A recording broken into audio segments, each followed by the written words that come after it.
In the name of the Father, and the Son, and the Holy Spirit, amen. We shall get started because he came on time. Welcome, everyone. So if people want to come, they can come later. And I've noticed some of you were here in my first session. Who was here in my first session? How many? First time. How many in the first session? Okay. So very good. So you're the one that coming again. The people didn't come first time, didn't come again. It's their loss. But anyway, it's recorded and people can watch it on live stream on YouTube. But the reason why I said that is because I was planning to get people who didn't attend the first time. So some of the stuff I'll say will be repeated, okay? So some of the stuff I'll say today will be repeated what we said last time, because that was aimed at a more wider audience. So if you hear some of the things that we said before, it's still good because we need to hear it again, but I'm just sort of warning you before. I want to start by telling you this. The reason why we wanted to do this as a church is because our role as a priest, my role as a priest, my job description is to take my congregation to heaven. That's my job description, okay? You as a priest, you need to go to heaven and you take all your congregation with you to heaven. And don't let anything get in the way between them and God. And that's why as a father, as a priest, I have a duty to make sure that I take my congregation with me to heaven. And anything that I find in the way that will hinder that as an obstacle, I have to get rid of it. And one of the things I personally find is a big obstacle is technology in this generation. Technology is a big obstacle in the salvation of us for us as adults and for our children the most. Because this is the only thing they grew up with. They don't know how to balance things. They don't know where to draw the line. And that's why we thought to educate you as the parents so you can be more aware and you can educate your children so you can navigate them through. Because we need to make this from the very clear. Our kids are beautiful. They have beautiful hearts. But I actually feel sorry for them because the generation they're born into is full of that. That's the only thing they know. So for them, even as adults, when we tell our kids, why do you have to do this on the phone? Why you have to always hold the phone in your hand? Why are you spending so much time on social media? For them, they look at us saying, that's how it is, you know? That's how it is. And we say, but in my generation, don't talk about your generation. You're old-fashioned, okay? This is how it is now. So they assume this is normal for everyone to be doing what they're doing now. So we have to correct that mentality. So I believe that social media and phones, especially smartphones, are a big obstacle to our salvation and the salvation of our children. And that's why, you know, when we decided to do this series of talks, that was actually decided well before all the things that happen about, you know, Knox grammar and all these things about social media and all this about phones and effect on phones. And then if you notice, if you watched the news last week, it was about a week ago, this was on the news. And I'll play it, and maybe some of you has already seen it. And see what they talk about phones, okay? The state government has slammed the opposition over its pledge to limit mobile phone use in public high schools. It says most high schools already have...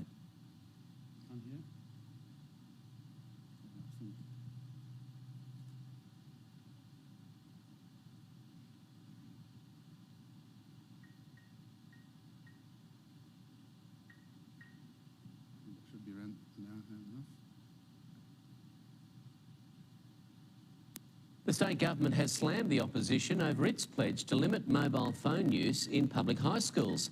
It says most high schools already have voluntary restrictions, but Labor wants them made law, claiming phone obsession is harming education. As yet another video from Knox Grammar emerged. Labor leader Chris Minns pledged to take schools back to the future.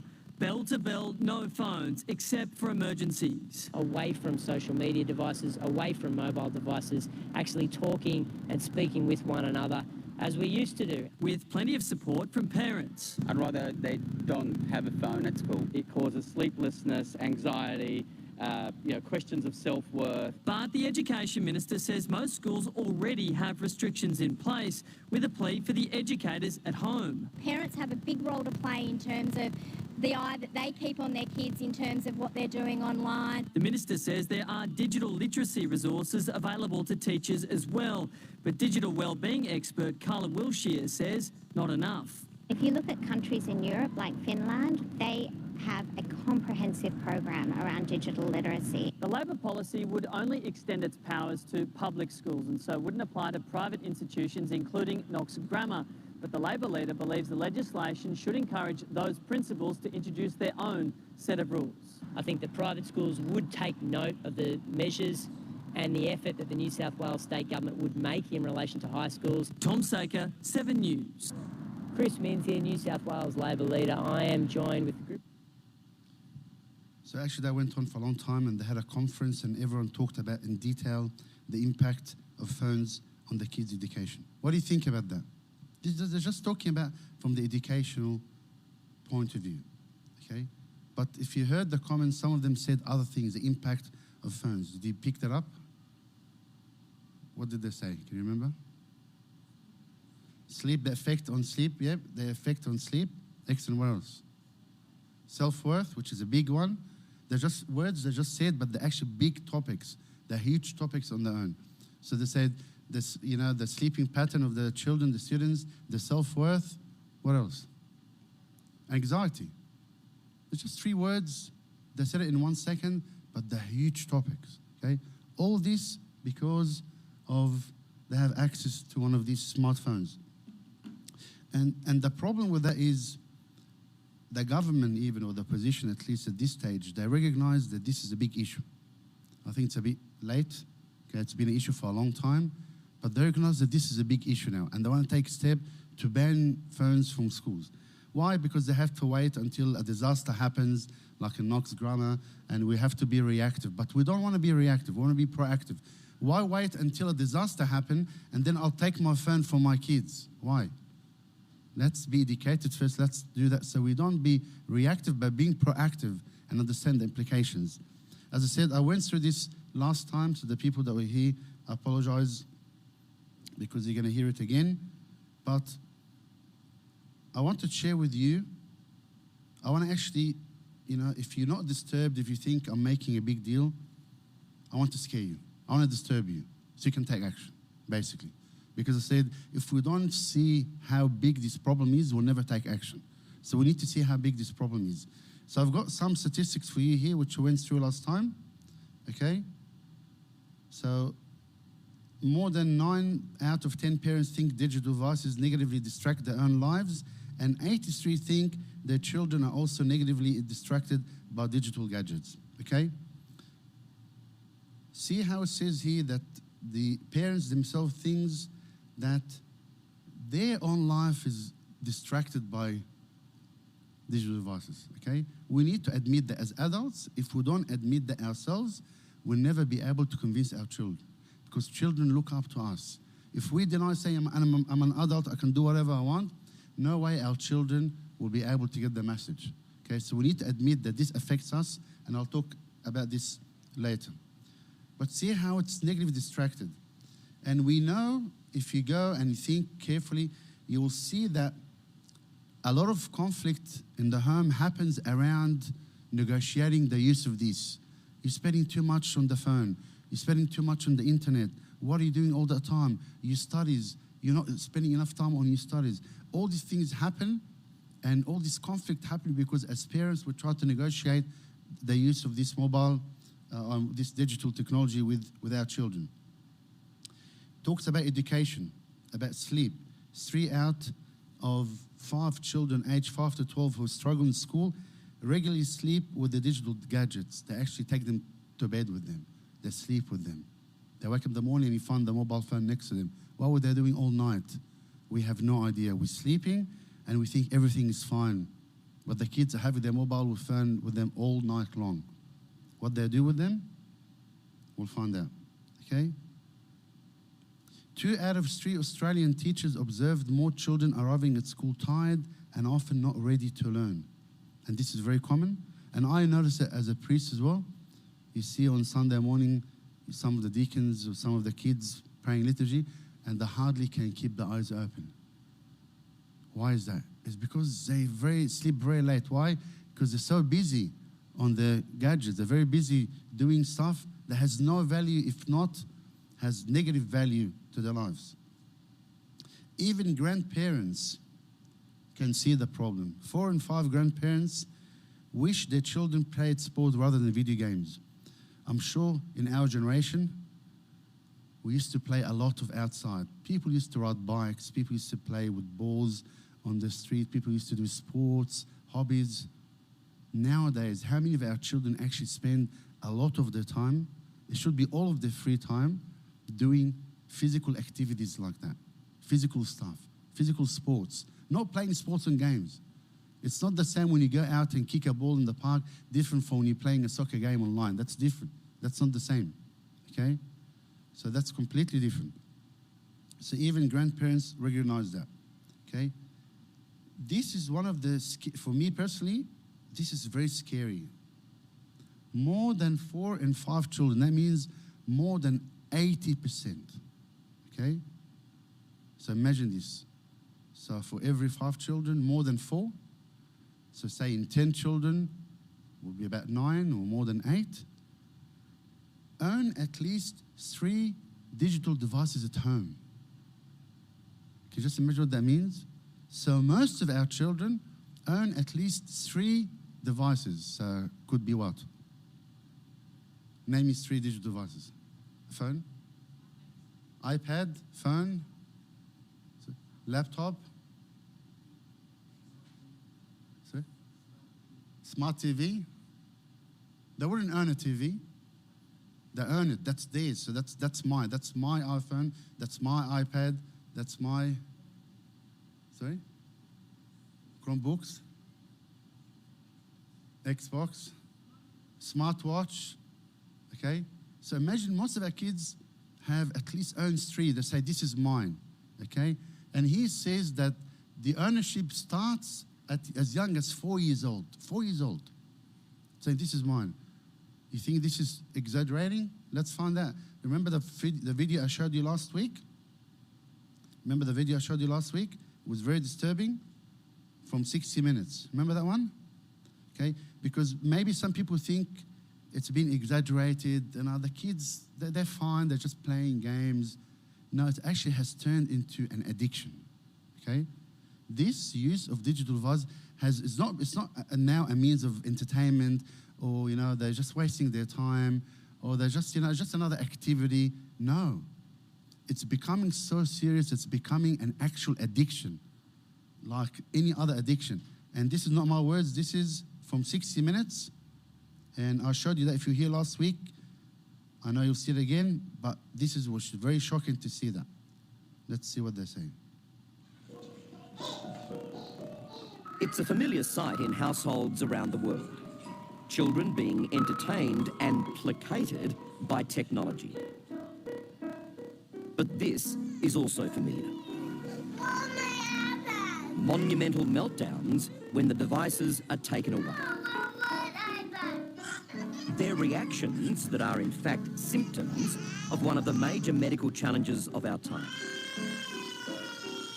What's being called internet addiction disorder.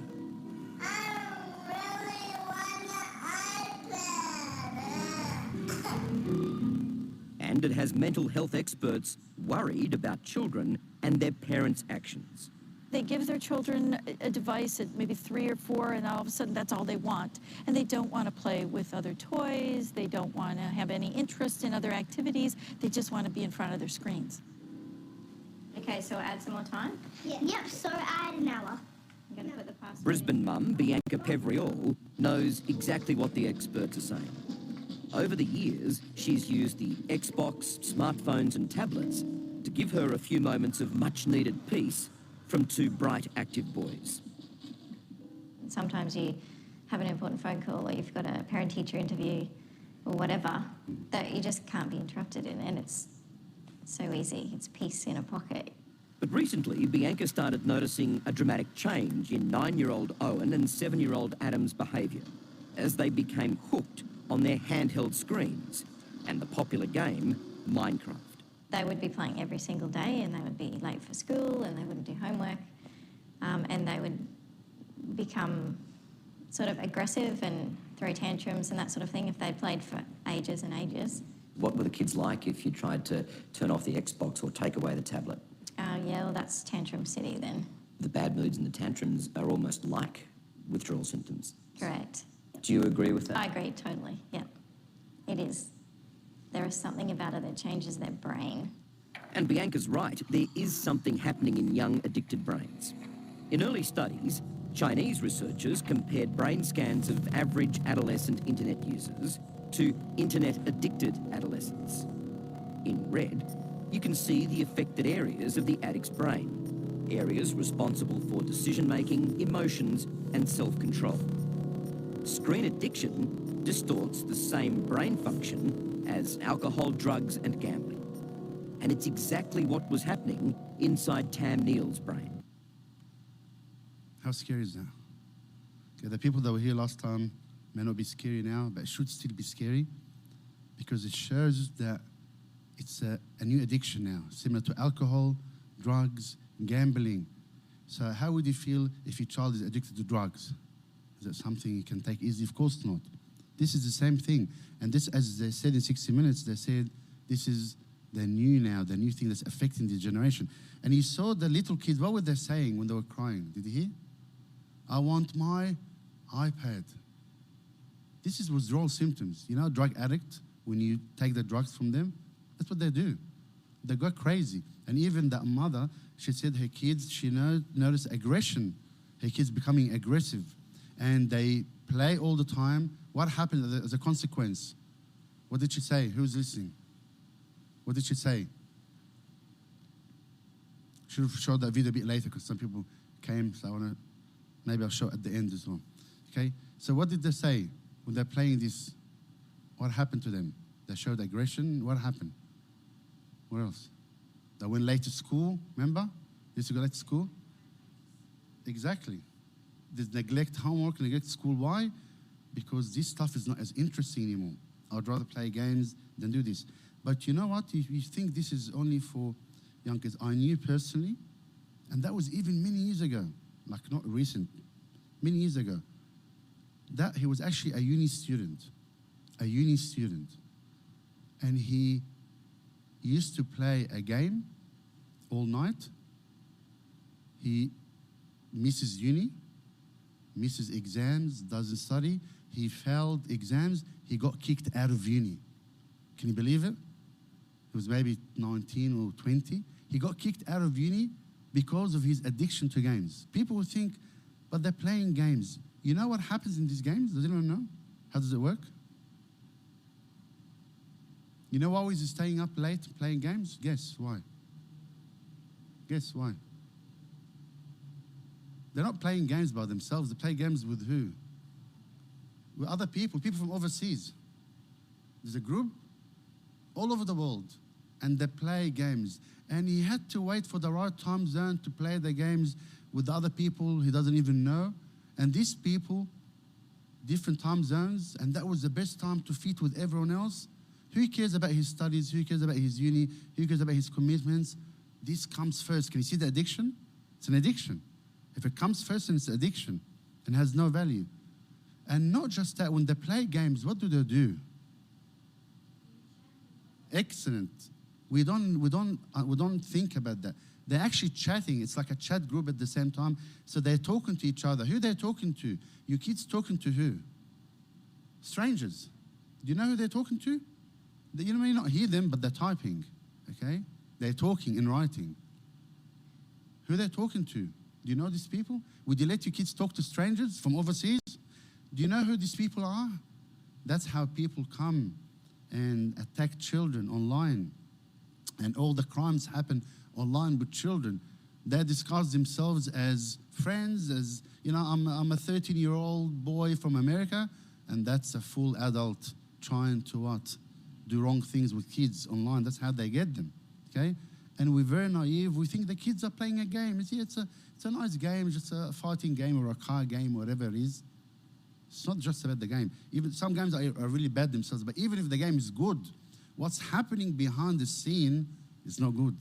Can you see that? There's many things else happening. It's not just a game. In our days, we used to play a game by ourselves on a small gadget, not connected to any internet, not connected to anything. It's just me and the game. That's it. That's simple. It's not like that anymore. They're playing with the whole world, and they're talking to the whole world, and you don't know who they're talking to. And there's no way you'll be able to find that. It's very hard to control that. Can you see the problem with it? So this is not just affecting younger kids, affecting even adults as well. Like I know adults who are addicted to these games, okay? It's becoming a really, really bad thing. And that game, especially Minecraft, you know, that was many people addicted to it that they're talking about, okay? So you can see this is a major thing. But now, while we're talking about this, because as adults, I scared you about your kids, but I want to scare you about yourselves as well, okay? Because I know that many marriages will break up because of internet addiction, believe it or not, okay? Because now it's changing everyone's lives, young and old, okay? So if we think that this is just related to kids, I just want to add in something extra today for the adults to watch. And as 60 Minutes, as they said, this affected the children and the brain changes and all these different how the brain works, all these changes. This is exactly what happened with this lady. She's married with a child. She's an adult, has a child. Listen to her story, okay? It's like a tunnel vision. I feel like I lose my sense of peripheral vision, my sense of light. The day could change from day to night and I don't notice. I was a mess. I didn't function like a normal human being. I didn't cope with anything. It could be the bottle, or drugs, or gambling, but Tam's talking about her addiction to the internet, especially online gaming. How bad is it? At the worst, I was gaming for 16 hours a day, 7 days a week, non-stop. Tam was a prisoner of the online world. Married with a young son, her daily life was completely consumed by surfing the internet and playing games like Tetris and Solitaire. So much so, she chose her computer over her family. When you were at the worst, how did your life collapse around you? My son was at a friend's house on a play date, and I knew that if I didn't go and collect him and go home and make dinner and just get on with the evening, that was it. It was going to be over. And I thought, I can't handle that. That's too big. I'm going. And I left, and I went internet cafe hopping that night, and I spent the night at an internet cafe. That was the real rock bottom. That was the day that I made the decision that I was going to turn my back on my life and my family and choose gaming. And even though I had hit rock bottom already, and I knew how bad things could get, I still chose gaming. Tam acknowledges she has internet addiction disorder, and if you're sceptical about the diagnosis, then watch this. Now, you tell me at any stage if you're not comfortable. I'm very much guided by you. Okay. To show how she's affected by this addiction and what she does to control it. Reality becomes like white noise. Right, so you zone out. Yeah, I really zone out, and it's like I can't hear anything. And so I feel okay to go into this place today because I'm here with you. You're like my anchor. You're in the real world. Right. A brave Tam takes us to an arcade full of computer games. Adult versions of what our children encounter on their screens and programmed like pokie machines. Noise and sound and colour, and so it's very hard to explain to people that don't know the physiological response. Yep. But I think that it's really important that people can see it because... But in just a few minutes, she becomes a different person, completely overwhelmed by this environment. Well, this is what's wrong. This is why that I'm... Can we move down there a little bit? This way, come on. I can see you're even clutching at your chest, and it's overwhelming, isn't it? Yeah. I find it hard to focus and I find it hard to articulate. No, not there. Yeah, I just want to get out of here now. Let's do it. That is like, you know, a gambler being in a room full of poker machines, or an alcoholic being in a bar. Yeah. And I could see you were struggling up there. The message that I'm hearing is, what's my goal now? Where's the next gold coin? Where's the next bit that I need to pick up, or the key, or it puts me right back into a gaming mentality. Internet addiction really is like any other addiction where you're talking about how do you diagnose it when it becomes problematic, when there's consequences. He was spending 40, 50, Dr. Kimberly Young is a psychologist and a professor at St. Bonaventure University in New York. She's a pioneer in the field of technology and internet addiction. I think parents are trying to catch up. We all think we've done the right thing by handing over all this technology, but now we're realizing there's a problem. Yes, and that's really where the key is that we aren't giving any messages that there's a potential downside. I love the seaside and I love the snow. How have we got to this stage that there is an addiction to the internet? What really happened, I think, to jettison this issue of technology/internet addiction is mobile. And in 2010, the first iPad was introduced, and now everybody has a smartphone. Everybody has some kind of tablet device. And so it really brought home this issue of internet addiction. So it is an addiction that you can compare to alcohol addiction or gambling. Yes, I think the diagnosis is fairly similar because addiction is addiction. Dr. Young has many patients exactly like Tam Neal. She's also used to seeing plenty of teenagers addicted to technology. But almost unbelievably, it's now troubled toddlers and young children who are coming to her clinic. You know, if, say, a parent says, okay, you can't be on the internet for all afternoon, a child starts throwing a tantrum, or they become even violent because they're feeling this need to be back online. Is handing devices like smartphones and tablets to young toddlers a path to addiction? I think it can become potentially quite dangerous. And now the age group has moved from teenagers to now really young toddlers, and saying even at 3 or 4 or 5 years old, I'm not able to.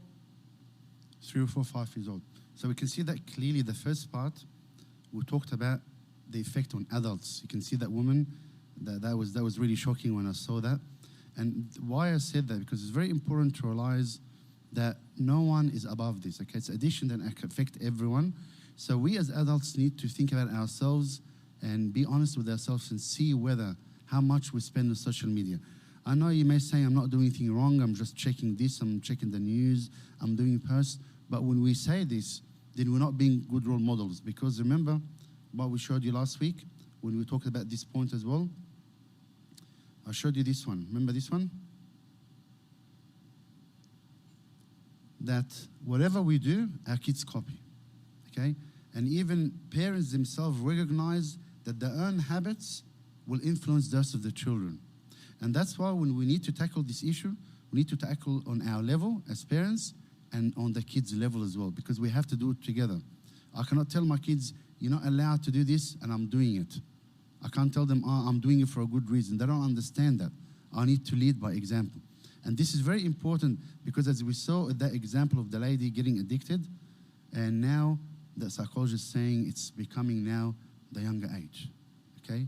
This is something very important. And as we said last week as well, we believe we want to give our children the best of life. And this is actually one of the reasons why the effect of our phones now in this generation is taking a different approach. Can I be honest with you? Okay? One of the reasons actually is our parenting strategies, and that needs another talk by itself. What we're doing with our kids as a parent, how we're raising up our children, our parenting strategies in dealing with this. What I mean by that is now, and I see that very clearly as a priest, in how parents deal with the kids. In my days, when I used to do something wrong, my parents will tell me off. My parents would punish me. My parents, if someone come and complain to my parents about me, they will come and say, what have you done wrong? Why have you done this? Why have you done that? If I've done something wrong, I'll be punished for it. There was no issues. But nowadays what's happening, the parenting strategy is different. As a parent, my kids are so special. My kids, I treat them like princes and prince, okay? If anyone comes to complain to me about my kids, no way I'm gonna tolerate this. When my child is doing something wrong and someone else comes saying, your child doing something wrong, I'll have a fight with the other adult in front of my child. What am I doing here? I'm reinforcing the bad behavior. I'm telling my kid, you're okay, keep doing what you're doing wrong. These people are wrong. There's no much discipline nowadays. There's no much proper raising. What we're doing, we are making our kids feel they're so special. Whatever they want, they'll get. Why? You're not less than anyone else. I feel this is, forgive me if I'm offending anyone, if anyone's going to be upset from this, but I have to say, as I said, my role as a priest is to go to heaven and take everyone with me. If I see anything hindering the way, I have to say it. I'm not going to sugarcoat anything. I don't like doing that. So please forgive me if I sound a bit tough, but I can see this very clearly. You may not see it individually, because I can see a whole picture, and I can see this very clear pattern, and this is not my words. This is actually experts' words that I read. They're saying that the parenting strategies nowadays, one of the contributing problems with it. And there was a PowerPoint prepared about this, about the effect of our phones in our life. And these are the 4 factors that influence the effect of our phones in our life. The first one is parenting. That's what I'm talking about. The way we raise our kids. The way we feel to be a good parent is I give my kids whatever they want. My kid comes back and saying, I feel sad. Why, Habibi, feel sad? Because my friend at school got iPhone 14 Pro Max. How come I've got iPhone 13? Is he better than me? Of course not, Habibi, you're good as well. I'm gonna buy you, what color do you want? That's what we do. Why? Because my kids is crying because they feel less than their friends. No, that's completely wrong parenting style. Forgive me, that's not the way to raise kids, okay? We don't raise them, whatever they want, they get it. You know, parents nowadays would fight, you know, if there's competitions, and I see that very clearly, even the church, people will fight, parents will fight. My kid didn't get a medal, how come? People will go and fight because their kid didn't get a medal. But I'm sorry, mom or dad, your kid came last in the race. No, but he's crying, he's gonna be affected, the psychology, and they're gonna feel, no. If they don't wanna do a race, they need to expect only the first and the second and the third will get a medal, okay? No, they shouldn't be raised in that way. They become very fragile, feel entitled. I'm entitled to this, okay? And we had cases before. We had cases, people would even go to the extent of going and having a fight with servants or even priests because my kid didn't get a medal. What are we doing here? Can you see, we're making our kids feel entitled and they deserve to get this. No, they don't deserve to get this. Okay, if they work harder, maybe they're gonna get it. You know, moms would go and fight at teachers at school because their kid had to get the top mark. Well, if they didn't do well in the exam, they're gonna get the top mark. They need to study harder. Can you see what I'm getting at? Okay, so by doing these things, we think we are protecting our kids, but this is parenting style is actually wrong because it's making our kids feel entitled. And we're actually setting them up for failure. Because what happens in the real world when they go and they start working? The boss is not gonna treat them like mom, you know? Their colleagues at work are not gonna give them everything they want. When they don't do their work, they have to come on time. If they come late, they're gonna be told off. They're gonna get a warning. They're not gonna get the promotion they always wanted. Someone else will get that promotion. What they're gonna do? They're gonna feel they're a failure. They're gonna give up. They have no motivation. Then they fail in life. Can you see? So we're not actually preparing them for real life situations. We are sheltering them too much and making them feel entitled and making them feel so special that it's unrealistic, okay? Why I'm saying all this? Because that impacts on all this. Because when they come in technology, for example, they use Facebook or Instagram or Snapchat, whatever they use, okay? they feel they want the same self-worth as they were raised with mom and dad. And they start getting the self-worth, as we heard, from what? From the likes. How many people like me? Of how many friends do I have? That's my self-worth. And when that is low, they shut it. Yes, ma'am. Wait, give me a microphone.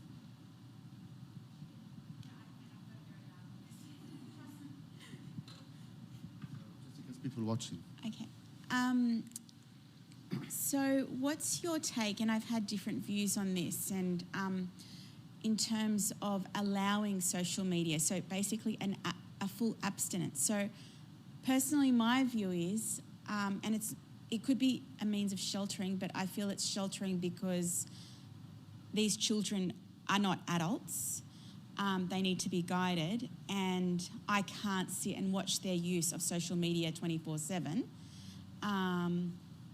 What's your view on saying, sorry, you can't have access to social media until you finish school, as opposed to somebody telling me and saying, but if you do that, you're not giving them that freedom and helping them to self-regulate? No, I totally agree with you.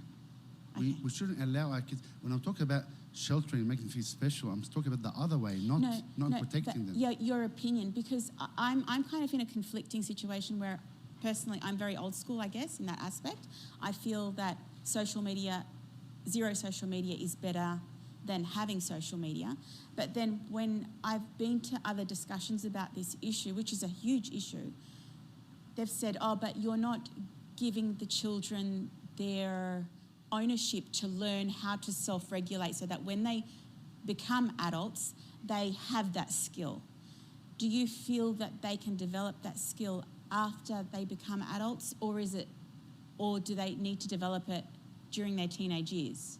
That's a very good question. How old are the kids we're talking about, so everyone can know? So in my situation personally, 12 going on to 13. Okay. So a very difficult age, teenagers, starting high school. Everyone has phones, everyone has social media, everyone has different accounts. Excellent. We have to be practical here, okay? I personally, my personal view, I want to cut all the internet, you know? That's my personal, if I have the option, get a scissors and cut connections, you know? You know, we survived without internet. I know it's going to be hard. We're going to have, all of us, including myself, we're going to have withdrawal symptoms, okay? We're going to have withdrawal symptoms because, you know, the first thing you wake up in the morning, you look at your phone, okay? Before you even say good morning to your partner, you say, look at the phone, okay? So we'll all have withdrawal symptoms, but if up to me, I would cut all this. Why? Because of the impacts that I saw, and I'm sharing with you now, and the things I'm going to share with you later as well. But let's be practical. It's not going to happen. It's not going to happen, okay? The world is changing, and as Christians, we need to be flexible. We need to adapt, take the good things, and leave the bad. We cannot say, internet is not a sin. Internet is not the devil. Internet is not the Antichrist. All this stuff is wrong, okay? So people say that's Antichrist. No. Misuse of anything is bad. Even misuse of good things is bad, okay? Medicine is good. Overdose of medicine is wrong, okay? Food is bad. Gluttony is wrong. Food is good. Gluttony is wrong, okay? So we need to take the good and leave the bad. So we need to be able to educate ourselves first, educate our kids, and monitor them. And this is the key. By monitoring them and direct them and guide, this is our job as parents. Our job as parents, people think our job as parents is to raise kids. We're not here to raise kids. Our job is to raise what? Adults. You know that? Your job is to raise adults, not to raise kids. If you're going to raise kids, they're not going to grow. You need to raise adults. So we're instilling in our kids now the things to help them become adults, okay? So I'm teaching them the skills to be an adult, to be a responsible person. How does it happen now when they're not mature is I need to guide them. So when a baby that's 1 year old, how long can you leave a baby 1 year old unattended for? How long? Have you tried to leave a 1 year old baby unattended? For how long? A few seconds, because they're walking by that stage or starting to walk, and they'll go and damage everything in their way, yeah? You have to always, and if you have stairs in your room, you have to put barriers because they're going to come down the stairs, and okay? But as they grow, they become more independent, you can leave them unsupervised for a little bit, okay? Same thing with our internet use, okay? We need to put borders and restrictions, and I'll talk about that later. Borders and restrictions, and we need to monitor them. And you have every right to monitor your children's use, okay? That's not invasion of privacy. That's being a parent. And you're accountable, and you're responsible, and you should do that. A parent who thinks, no, I trust my kids, they're gonna feel I don't trust them by checking on them. No, that's wrong. You trust them, but you don't trust the world. Remember? They're not by themselves, they're in connection with the world. You might trust them. I'll tell you something that really, really affected me. Recently, I was taking confession of a boy in E7. A boy in E7. He's a beautiful boy. He came and was so disturbed. He was so disturbed. I want to have confession. Can you make it? I want to have confession. He was so, I can see he's still disturbed. And the first thing he confessed about is, I was working on my laptop and something popped up, a very bad image popped up. And I can get out of my head and you know, my heart pace, my heart beat is so fast and I feel so dirty, I feel disgusted, we obviously know what he saw. Yeah? A pop-up. He didn't search anything, he didn't look for anything. So, is he bad? No, he's a beautiful boy, I know him very well. But what happens? As a parent, I didn't put restrictions on the laptop. I didn't put different apps to stop certain content being displayed. I didn't check what they're doing. Can you see that? The end result is they get exposed to something really bad. So we need to have that balance. We need to put systems in place. We can't go, you know, straight away from 100 to 0. We need to do certain rules. We need to say, okay, they need to use it for that time. We need to know what they're using it for, who's going to be using it with you, who you're going to be communicating with, you know, these people, what you're going to be talking about. We need to be on top of them. We need to be on top of the things to know what's happening. And this is our responsibility as parents, okay? So, because they're going to use it at school. If I tell my kids 0 internet, what's going to happen? I can block everything I can. They're going to go and they use someone else's account. I know that happens. They'll go and use their friend's account. Don't think the kids, they're very smart. They're much smarter than us when it comes to technology. You can block everything. If they want to use it, they're going to use it. They're going to go around and use someone else's, okay? So we need to allow certain limited thing under our supervision, controlled guidance, and we tell them we trust you, but we don't trust the others, okay? That's my personal opinion. What does everyone think? Let's open for discussion. Can you give the microphone?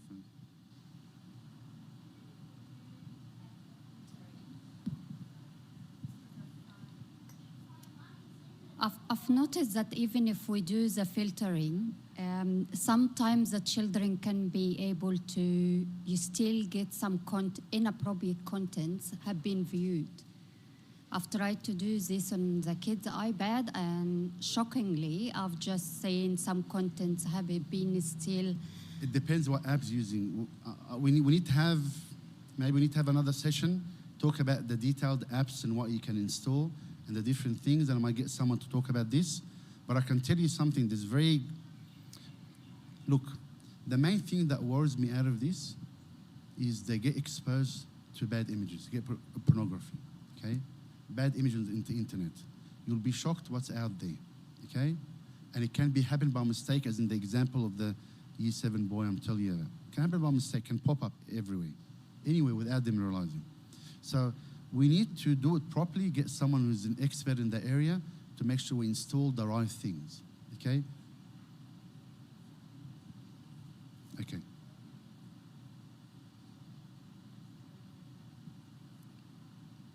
Family Zone, there's something called Covenant Eyes. That's a Christian company as well, called Covenant Eyes. And these apps are very good because they will actually block the things. Not just block, some apps block, some apps become something called accountability partners. What happens is you do a subscription with them, a monthly subscription, and you nominate someone who's accountable.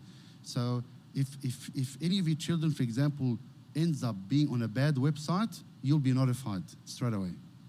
They'll give you a report of they went on that website from that time to that time, and basically this is the name of the website, and this is something, you'll know that this is something bad. You'll be notified.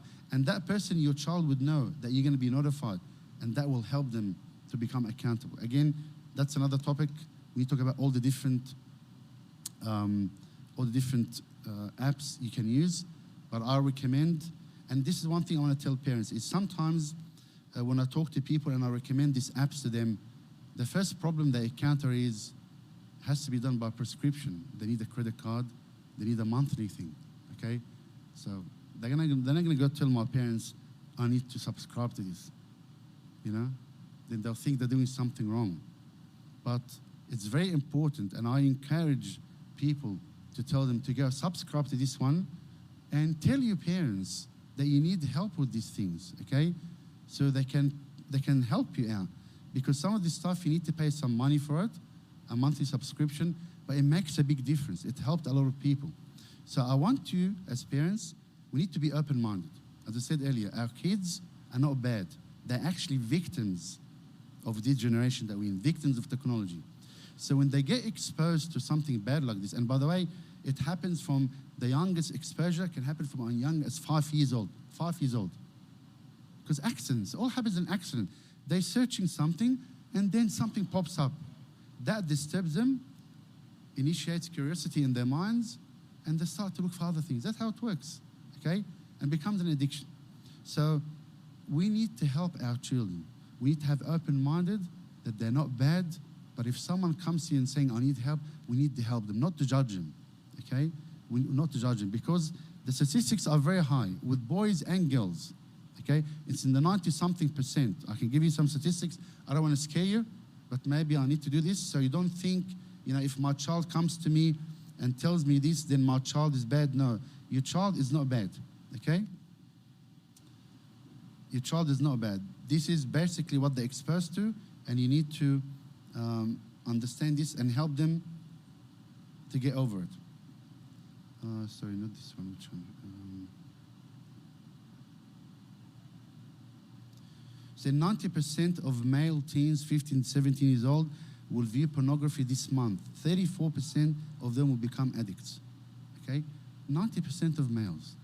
So don't say, I don't want people to be closed-minded and say, no, that's not my son, that's not my daughter. And this is the problem that we do. We need to be open-minded and understand that this is a problem affecting the whole world now, okay, the whole world. So we need to help our children because they're still vulnerable, they're still learning. So we need to help them and encourage them, you know? Like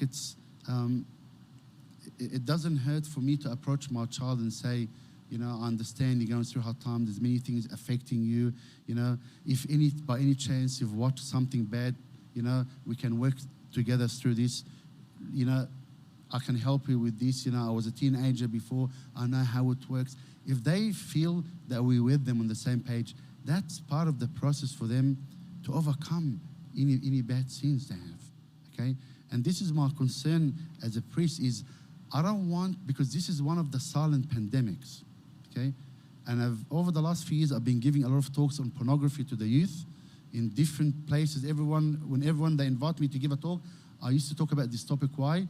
Because for me, everyone was scared about, you know, COVID, the pandemic. But pornography is a silent pandemic because no one knows about it. It's hidden. And we think everything is fine. It's a silent pandemic that's affecting our children to a great extent, and we're not even aware of it. And that's why we need to expose it. When we expose these things, it becomes weaker. When we expose sin, it becomes weaker. So I want the parents, you guys as parents, not to focus, too much focus on the academic studies of our kids, beautiful, on the health, excellent. But what about the spirituality?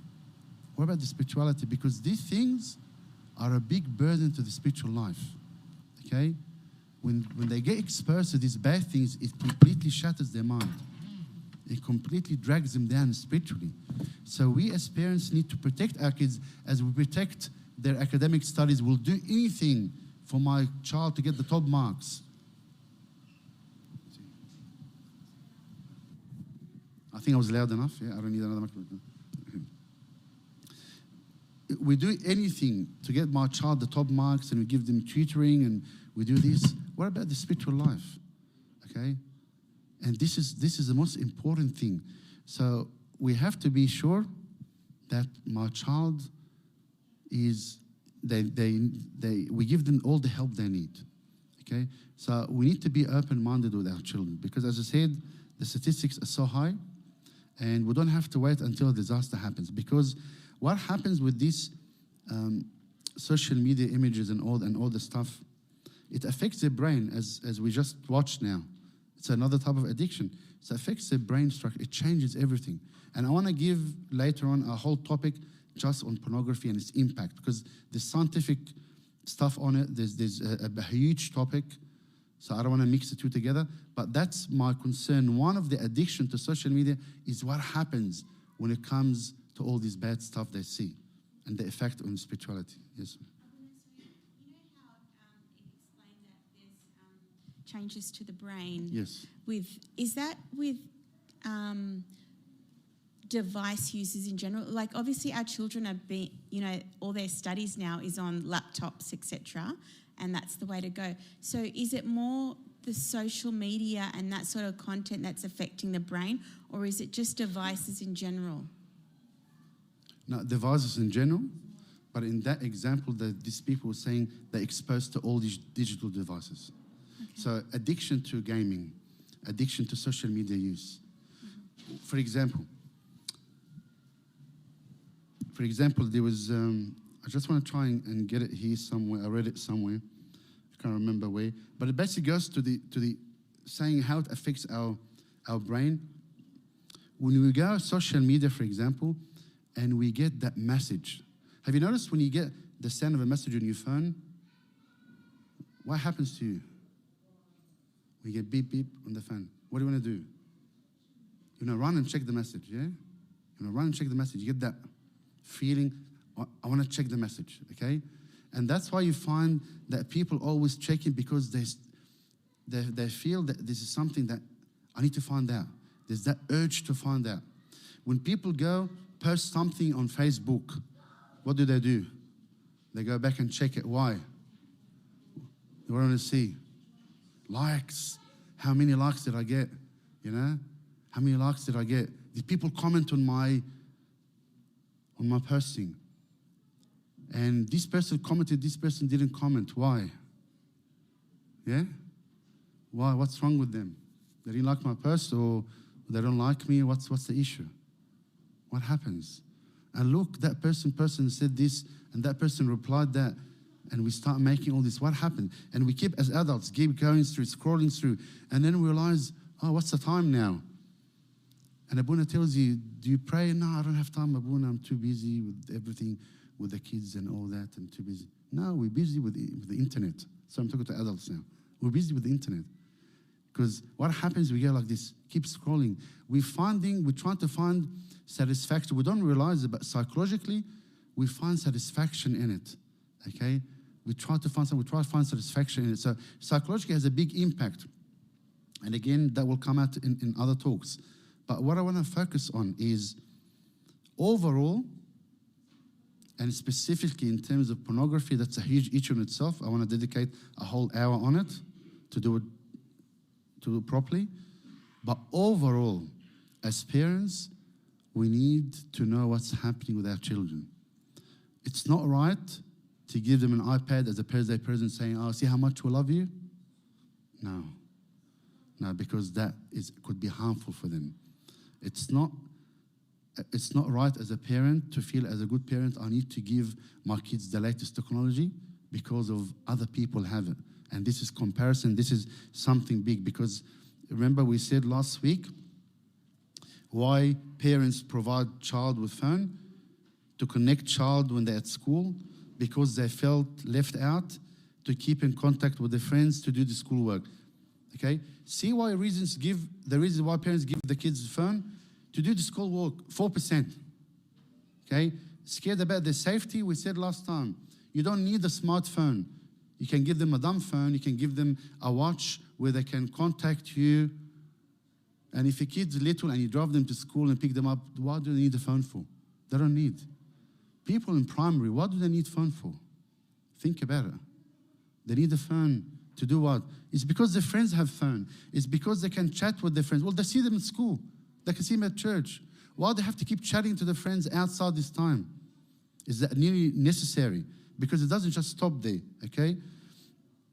Because they felt left out. Look at the parents. Parents, nearly a quarter of the parents think, because my kids are left out, that's why I have to give them a phone. Really? So if you know that your friend, your child's friend is taking drugs, you think, oh, my son is missing out on drugs, I'll give him drugs? That's what it is, okay? My child is missing out on doing this wrong thing as their friends, so I'm going to give them the wrong thing. My son's friends are smoking, I'm going to give them a cigarette because they're going to miss out. We have to be careful, okay?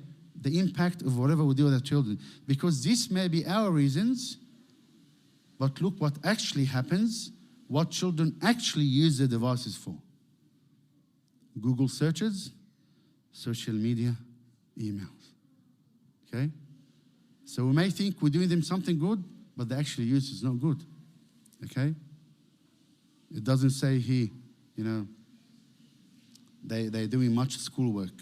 So we have to be very careful. I realize the time, it's 12:15, we started late, but there's much more to cover. What I want to say is, in conclusion, our kids are good, our kids are victims, we need to help them.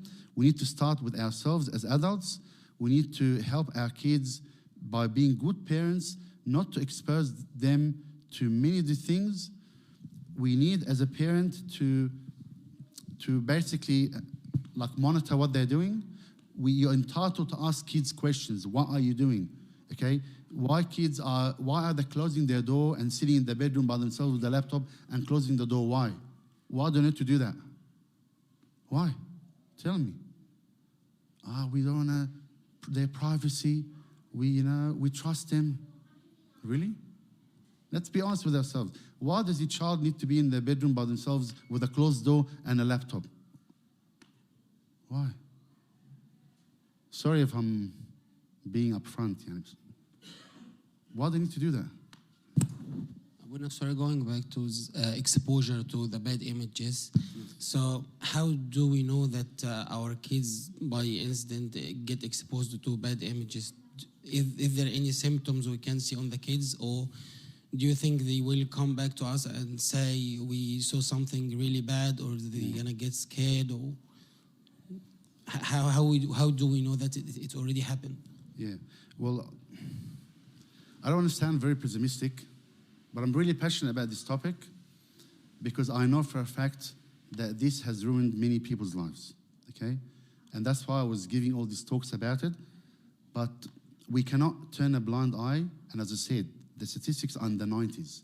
So most likely, everyone's here kids have been exposed to something. I don't know how much, I don't know for how long, but I wouldn't be surprised if everyone. I personally was exposed to pornography. I saw pornography. I'm telling you. You know how? When I was working, my first year was actually still a student.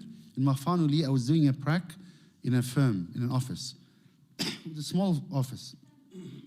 And my boss, he was doing his work during working hours in front of a computer, and he was laughing and pointing. He said, come, look.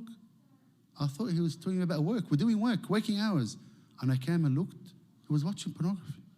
I saw an image, struggled for years to get rid of the image from my mind. What can I do now? Too late. Damage happened.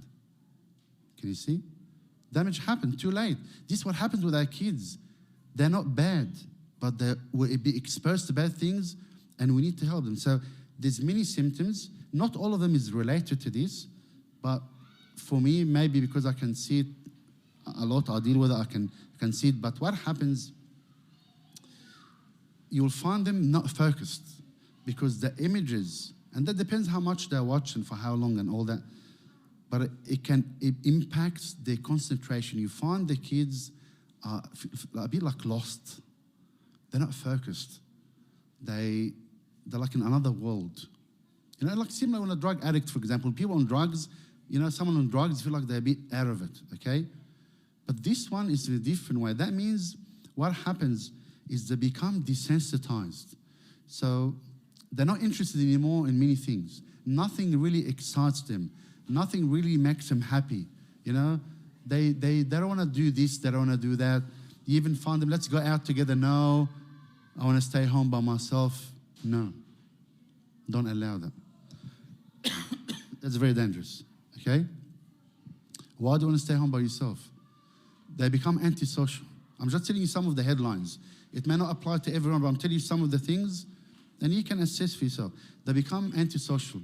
They become, they like sitting by themselves all of the time, spend a lot of time by themselves, okay? They stay late at night. When everyone goes to bed, good night, mom, good night, no, I'm going to be up.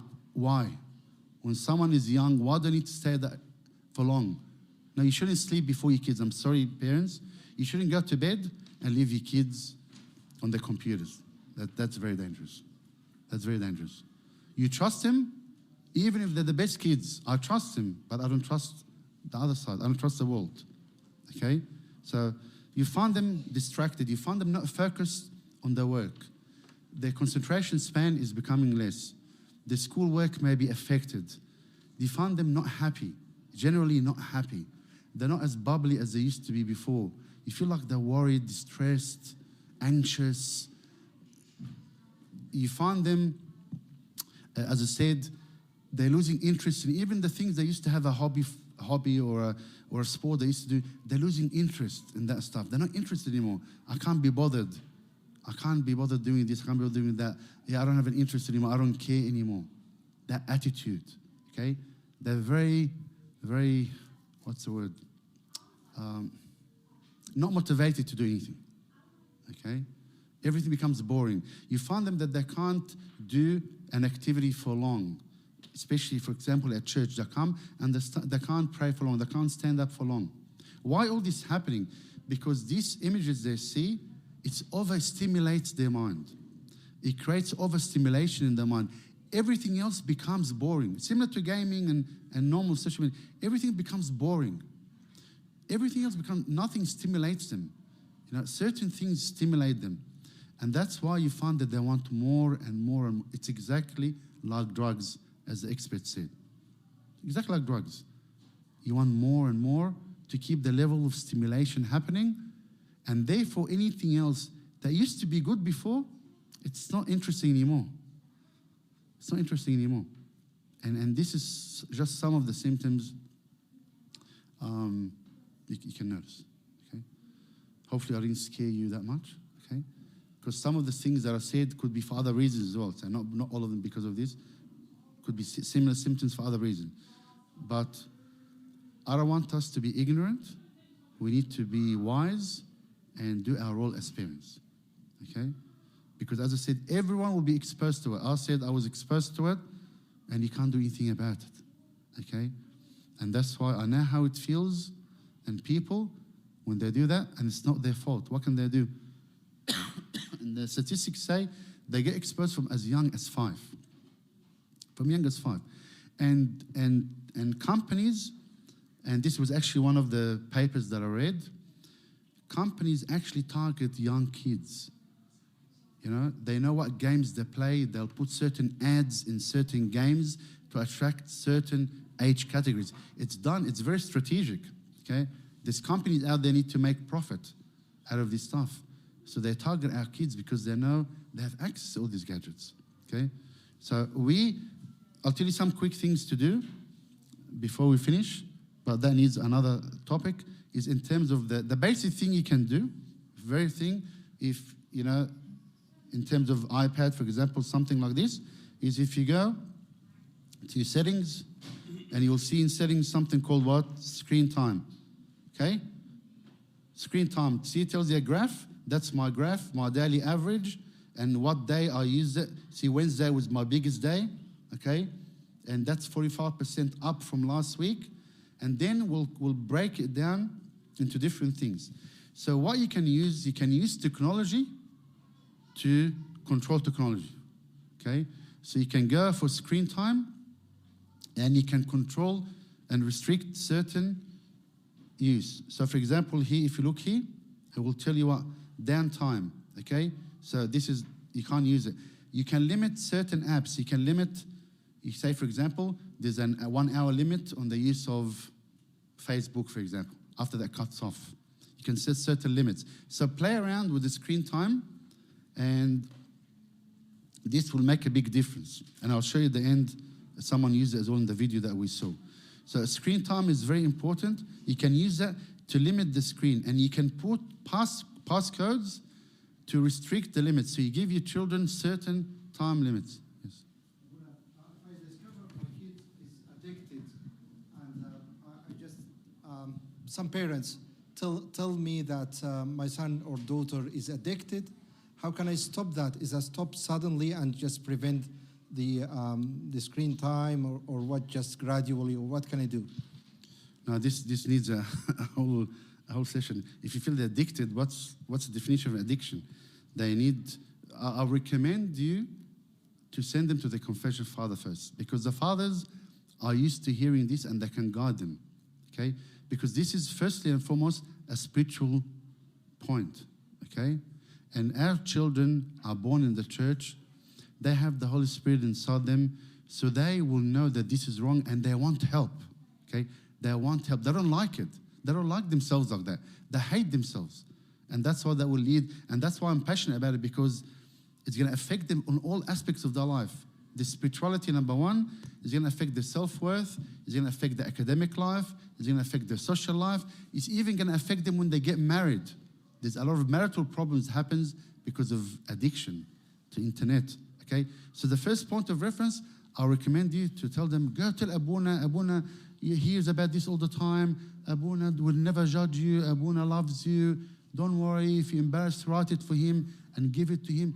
Push your kids to come for confession. Don't tell them, go confess to Abuna, what you've done is wrong. God's going to punish you. No, don't do that stuff. Okay? Don't do that stuff. If someone is sick and come and tell you, I'm sick, do you hit them because they're sick, or do you take them to a doctor? That's what you need to do. If someone is experiencing something, consider them someone who's sick, someone who's suffering, and they don't like their sickness. They want to be treated. So me as a parent, I need to facilitate. I need to drive them to the doctor. That's what I do. If you wake up in the middle of the night, your child has a temperature, you take them to the doctor. You don't say, how come you're sick? What did you do to get sick? What did you do? This is not time to do that now. You need to get them rescued, okay? So please, the first point is refer them to Abuna in a nice way. You can talk to Abuna, so Abuna can know beforehand, and Abuna can try to ease his way through it, okay? We know how to deal with them, but you have to refer them to us. Otherwise, how would we know? Many people confess about it, and they do it voluntarily, but some people need the push because they feel it's very embarrassing. Put yourself in their shoes. It's very embarrassing to come and say to Abuna about that. So they need the encouragement that God loves you, that God wants you back, that Abuna is not going to judge you. They need the encouragement so they can open up, and that's the beginning of the road to recovery. And then after that, depends on the circumstances, Abuna can decide what's the next step, okay? But usually what happens is once they confess about it for the first time, they expose that sin, then it gets much better. Why? Because the devil is being exposed. When we confess about a sin, we're exposing the devil. So Abuna will help them with some spiritual exercises, will monitor them, and they usually improve a lot because now they got it out of their, off their chest, and they can actually tackle the issue, and they can deal with it. And they know they have support. They're not going to be judged, okay? Because we don't judge someone who's sick. We support them, okay? So this is what we need to do in a nutshell. But please, if you know any cases, please come and talk to me or any of the fathers individually about your children. More than happy to hear, more than happy to work together, because this is, as I said at the very beginning, my main job description is to go to heaven and take all of you with me to heaven. And I don't want to let anything get in the way between us and heaven. No social media, no phones, no internet. St. Paul said, who shall separate me from the love of God? Nothing, okay?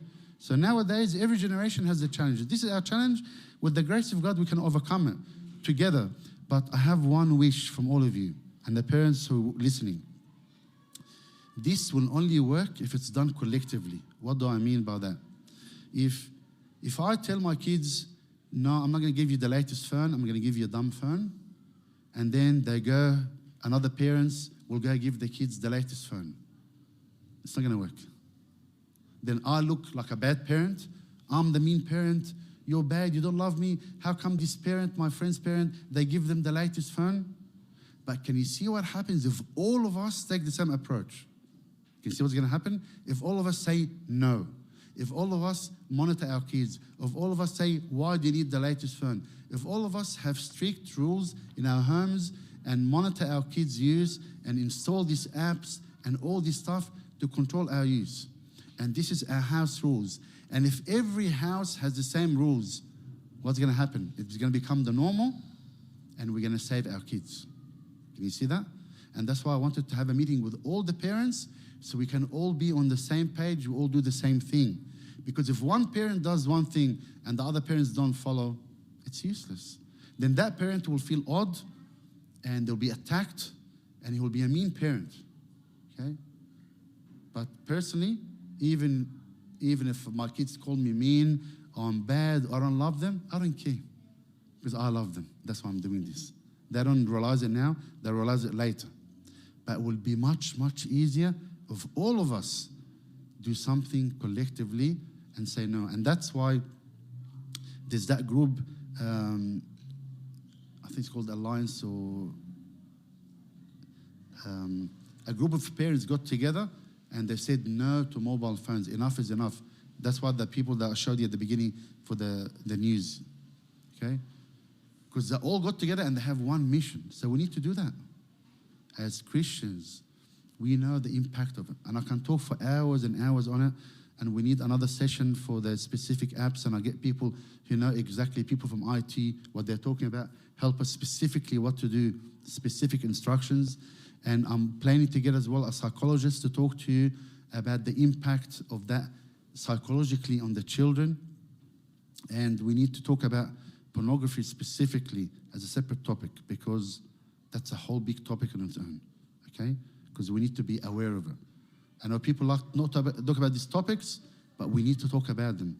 You know, if we are not doing it ourselves as adults, we need to help our kids not to get involved in that.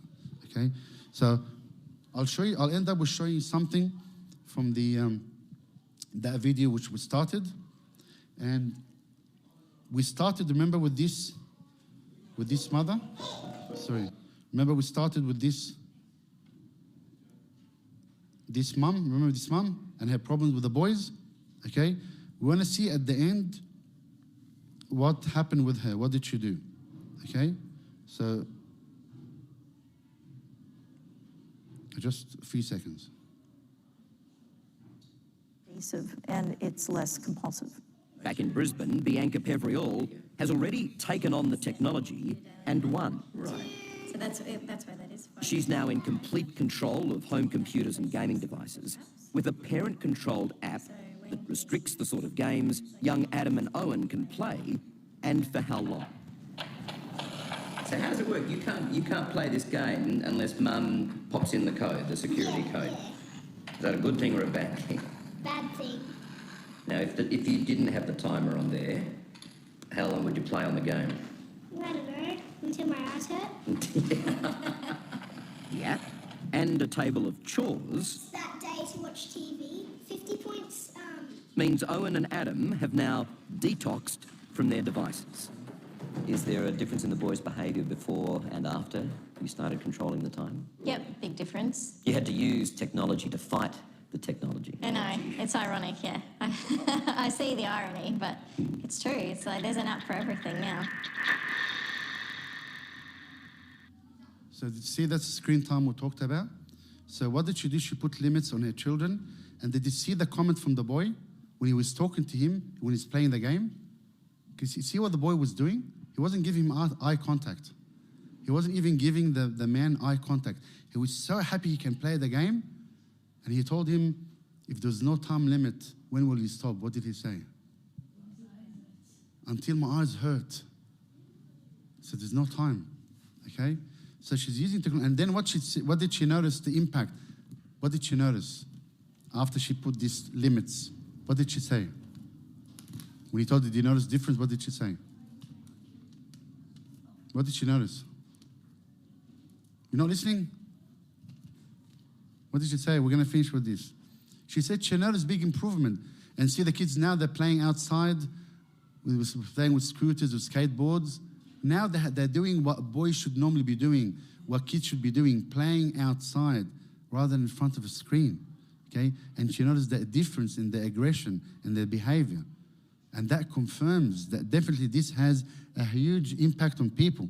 And that's why we can't deny all these facts and turn a blind eye and say, it's not happening with my kids. No, it's happening with everyone's kids, okay? But we as Christians, and I'll conclude with this, we need to understand that we're not alone, okay? All of our children have the Holy Spirit inside them, and He will guide them, and God will help them. And we as parents can do all things through Christ who strengthens us. Because all things are lawful for us, as St. Paul said, but not everything edify. We are here to build our children, to raise adults for the future, so we have to do our role as parents.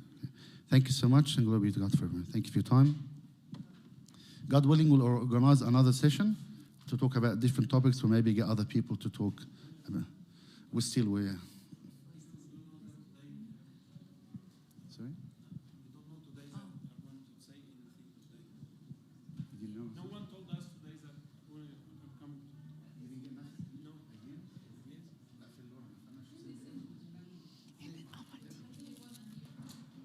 No, we said this time we sent to everyone. Everyone, how did you know about it? That's a good point. How did you know about today?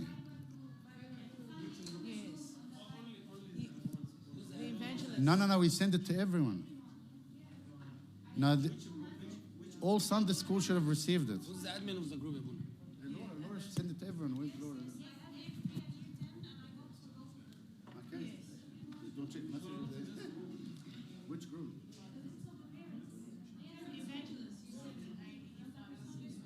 We send it to all groups, okay? So really? Did none of the men go? How you found the men? Just really?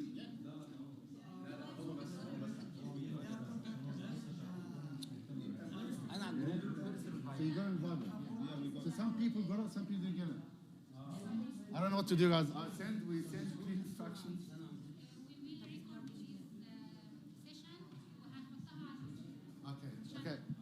Okay, so they said this session will be recorded and put on YouTube.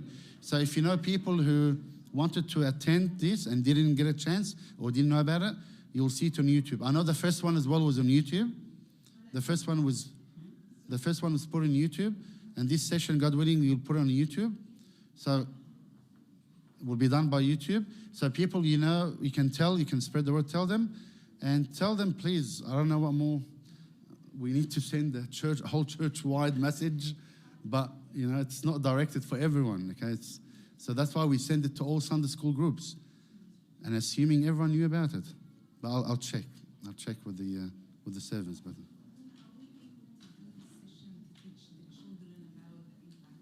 we're doing that in Sunday school, and we're doing that in different like camps and certain things like that. Okay, so we'll be doing that. But remember what I said. We need to start with ourselves, okay? And we can teach our kids. When it comes to the kids, we're going to be doing different sessions, and that's been done on a regular basis, been doing for a while anyway, with the children. For example, I can say that because I did it personally, I gave the talk to boys about pornography in Sunday school, okay? I did it myself, so I know that happened. And I know other servants did that as well, okay? So we tackle issues like that with them directly. They're not going to come and tell you, guess what we're talking about today in Sunday school. Okay? They may be embarrassed to talk to you about that. Or you think, oh, do you watch that stuff and all. Okay? But we deal with it on their level. But I felt the parents don't know exactly what's happening. And that's why we said we need to have this meeting. So we teach the kids and we teach you so you can teach the kids. We need to work together.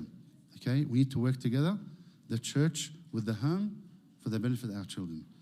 But I'm sorry if you didn't find out. And that's why by 11:20 I started, because not many people were here. That explains why, because you didn't know. Okay.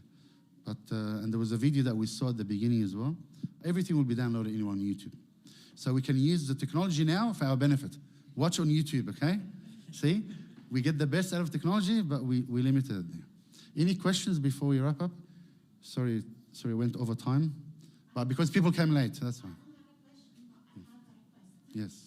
So we need to know how to reply to our kids when we put all of these sites, because it won't be a battle. They will not like be easy. Okay, mom, it's all right if you put these like limits, but we need to convince them as well why we're doing that. It's not for our best, it's for their best, and it's harder for us because we have to fill this time for them by another thing, by our presence or our playing with them or whatever we have to do. Exactly.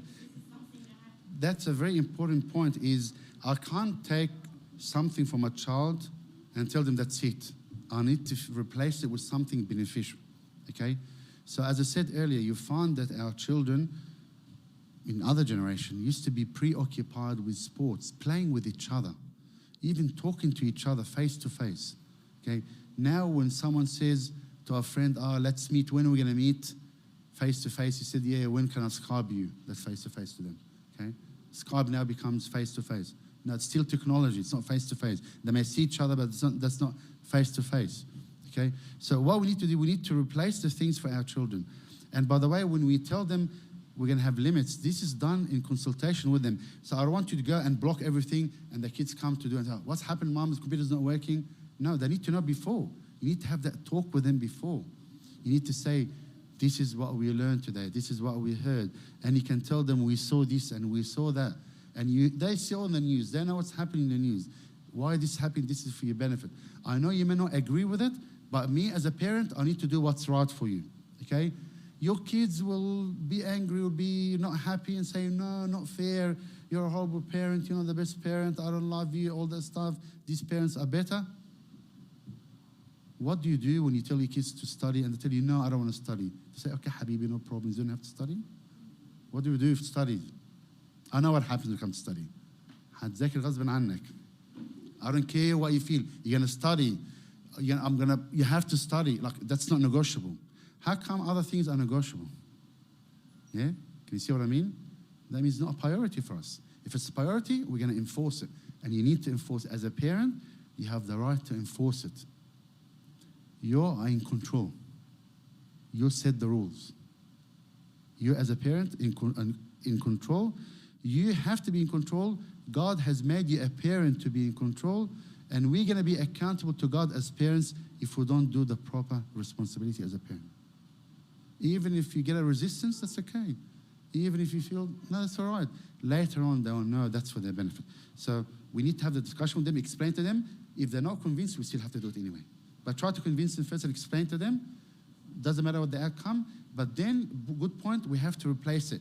Get them involved in sport. Sport is so important for our kids. They have energy. They need to take the energy out. Sport is so important. Get them do anything. Doesn't have to be, don't worry about competition. Don't worry about winning medals or competition. Just fun. To have fun, okay? And let them release the energy in a positive way, in a beneficial way. That's very important. Get them, encourage them to find a talent they have or a hobby they have, and to pursue that hobby or that talent, that sport, whatever it is. Not for competition, but to do something good. That will help improve the self-value. That will take them away, will have no time in front of the screens, and you will find them becoming better people. They'll develop their personality. They'll learn a lot of skills. Okay? Thank you. Sorry, I'll finish. There's a question time, okay? So it doesn't count for my time.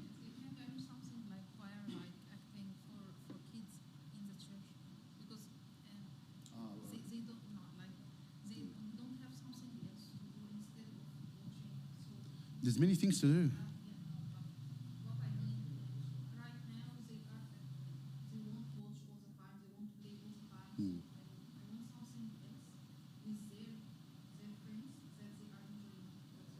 Okay, excellent. So the question was, do we have things for the kids like activities together, choir, drama, whatever, so they can all work together to take them away from the screens?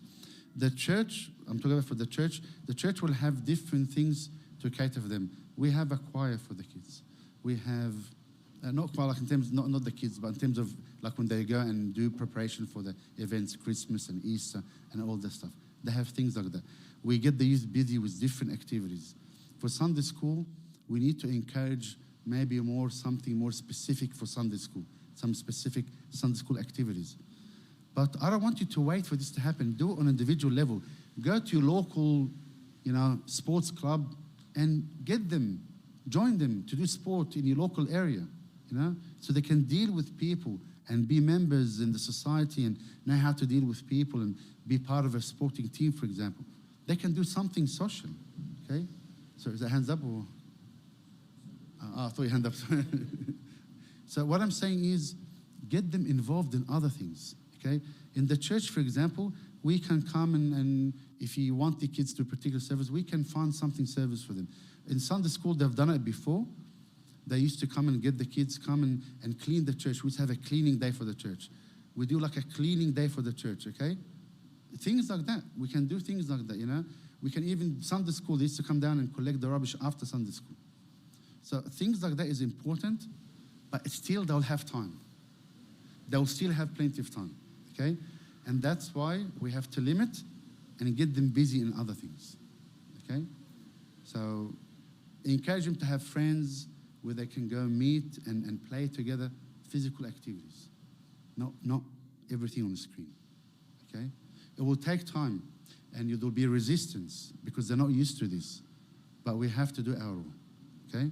And remember, we are special because we have the Holy Spirit inside us, so we're not alone. As a parent, you ask for God's help as a parent. Tell him, God, these are your children. They're not my children. They're your children before they're my children. So help me so I can help them. Direct me so I can direct them. Guide me so I can guide them. And if we are spiritual, if we are close to God as parents, we'll have the wisdom to know what to do in different circumstances. If we pray together with our family every day, then it'll be easy for them to obey us. Think about it this way. This is for us as parents. If God is in the home, then the home will be in order. The home will be blessed. The households will be complied with because there's going to be obedience from the kids. They're going to listen to the parents. There's going to be love. And when the Bible is open in the house will be blessed. Okay? As for me and my house, we will serve the Lord, as in the Bible. Okay, so we start with ourselves, and that will be reflected on our children. Thank you again for your time, and we'll stand up for prayer.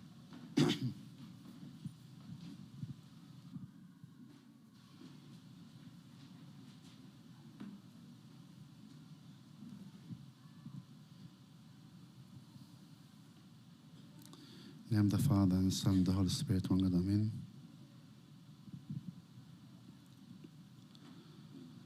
We thank you, dear Lord, for giving us the blessing to be a parent.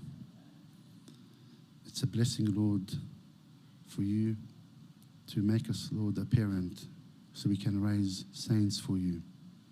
Each house is a church, and we as parents are entrusted to raise saints for you, to raise people who will contribute in society, contribute in church, raising adults to have value in life. Lord, we know there's many challenges facing us as parents, but we know with you we can do all things. We know with you we'll have the wisdom and strength to overcome any battle, because Satan is trying to snatch our children from our hands. They're actually trying to snatch children from your hands. So we ask you, Lord, today, do not allow that to happen, and help us to do our best, our part, to stop this from happening. Not to let anything distract us from you. Not to let anything distract us from our goal and mission to make it to heaven. So we can say with St. Paul, who shall separate me from the love of God? Nothing on earth, nothing in heaven, nothing at all will get in the way between me and God, me and heaven. We ask, Lord, to bless everyone who attended today, and those who couldn't make it, be with them, support them, give them wisdom and guide them so they can raise true children according to your will. They can raise true saints who will please your heart. As we know many examples of beautiful parents in the Bible who raised saints and became great saints for you. As today, Lord, we are in the gospel, we talked about St. John the Baptist, but we know he was a great prophet because his parents were great.